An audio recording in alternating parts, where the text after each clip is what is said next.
You're sad again? You know you're choosing to be sad, right? This is what you want. But, oh my god, stop making excuses for yourself. You're being an attention seeker. but Shut the f up. I don't want your life story again. What you just saw is what people suffering with mental health issues face on a regular basis. People think mental health isn't that bad. You're just overreacting. It's all in your head. Get over yourself. You need to toughen up. Mental health sounds so simple, yet it's one of the most misunderstood things in the world. Why though? Hey guys, I'm Daniel, and today I'm going to talk about why there's a stigma in mental health, why it's so misunderstood, and finding possible solutions to fix it. As Mental Health Awareness Month is close, I wanted to talk about this, so let's start.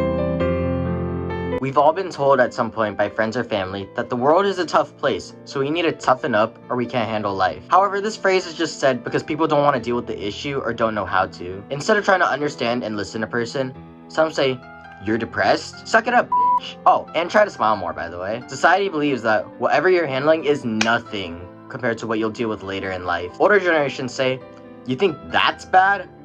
Oh, wait till you're my age. You have all these bills, responsibilities, payments, and so much more." Trust me, what you're dealing with is very minor. And that's the problem. Our experiences are different. So what's an issue for a younger person may not affect an older person. We all have our own worlds, and in each of our worlds, there's different challenges we face. Mental health issues are common among youth, so it's their biggest challenge in their world. But for older people, that's not the case. This causes a huge disconnect between the younger and older generations, because this is something older generations struggled to understand. Their challenges are different from what they experienced, but some of them still don't listen or believe their pain. To provide context, whenever we see someone lying or screaming in pain with blood, we know that that person's hurt, and we'll try to help them. However, that's not always the case with mental health.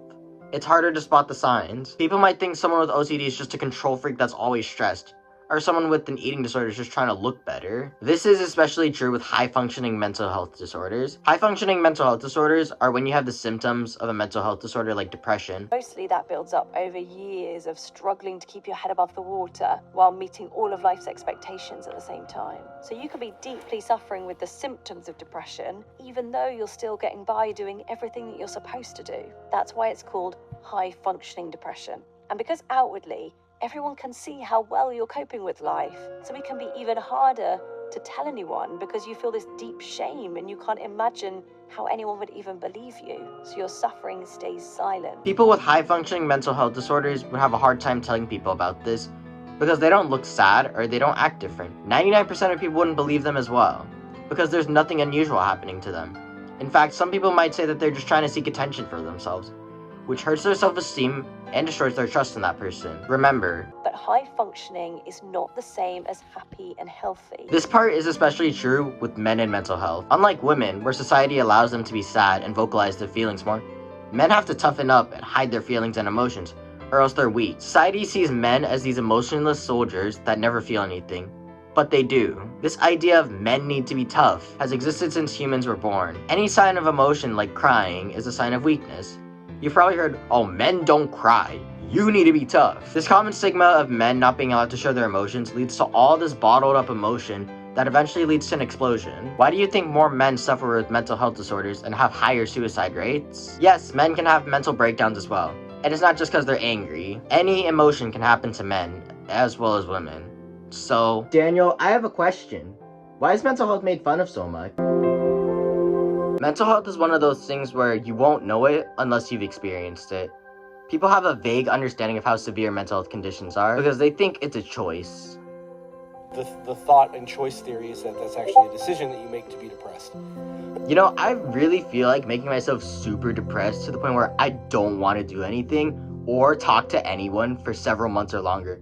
You know, that sounds so fun and seems like a perfect idea to do with my time. People don't choose to be like this. It happens from many factors that we may or may not know about. Yet when we see someone like this, we just laugh because it doesn't exist. And this has truly been shown on social media. There's so many people mocking mental health disorders to gain clout.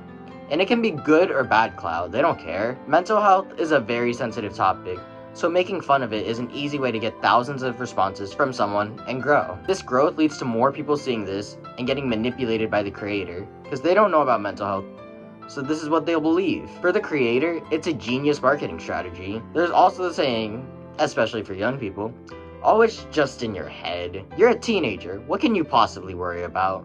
Or stop seeking attention. How ironic when they say that when the same people that create fake videos about mental health are doing it for attention. When someone tries to bring up their issue, you get one of two things. First one is being ignored. When you tell a person you trust, they just brush off your issue, or they get defensive and guilt trip you into thinking it's your fault. Your mental health disorder is making them look bad, and it's being a burden to them. So they act like you don't exist to not deal with your crap. The other path is humiliation.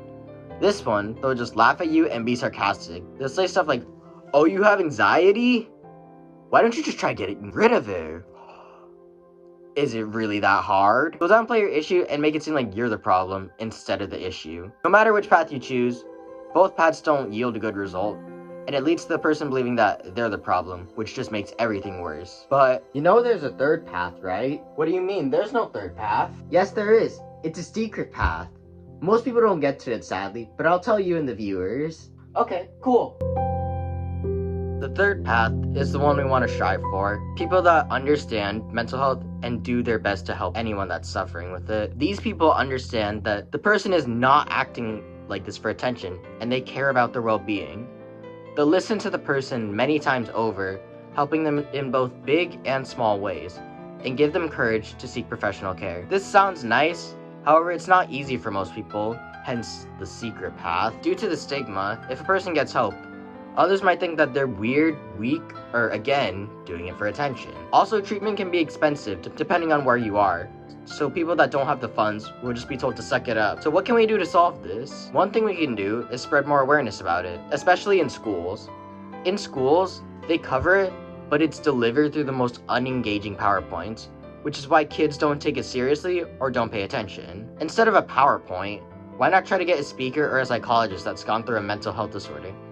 Kids might be able to relate more to that person and ask questions than if they just saw a boring slideshow and video that they'll forget in 5 minutes. Learning mental health shouldn't feel like class. It should feel like something that they can learn and apply. In terms of if a person's older already, like if they're in the workforce, a law should be enacted by the government to let workers have free access to mental health services with paid time off. And there should be a monthly meeting to talk about workers' mental health. You can't work well if your mind doesn't. And speaking of the government, we can advocate for more funding for mental health. Government should make mental health as well as physical health easily accessible for all of us at no cost. If they're gonna bleed us out at work, at least help us recover. The final solution I have is to try and understand a person first before making judgment. This solution is mainly about yourself. I don't want anyone to think I'm judging you, but I just want to make sure that you don't jump to conclusions right away. We often jump to conclusions a lot without knowing the whole story. And you never know what someone's going through, so just listen to them. Don't undermine and squash their pain that you haven't gone through. If they feel comfortable telling you something they wouldn't tell others, you've probably done something right, so don't break it. It'll just make things worse, and you lose a friend. In the end, mental health is still a complex issue, and while it's been getting more attention, there's still a long way to go before we find a true light at the end. But if you guys made it to the end, thank you so much for watching and listening to my documentary about mental health. I hope it brought some awareness and hope to help any of you. If you enjoyed this video, please like and subscribe as it really helps me out. I'm Dan Smarty, and thank you for watching.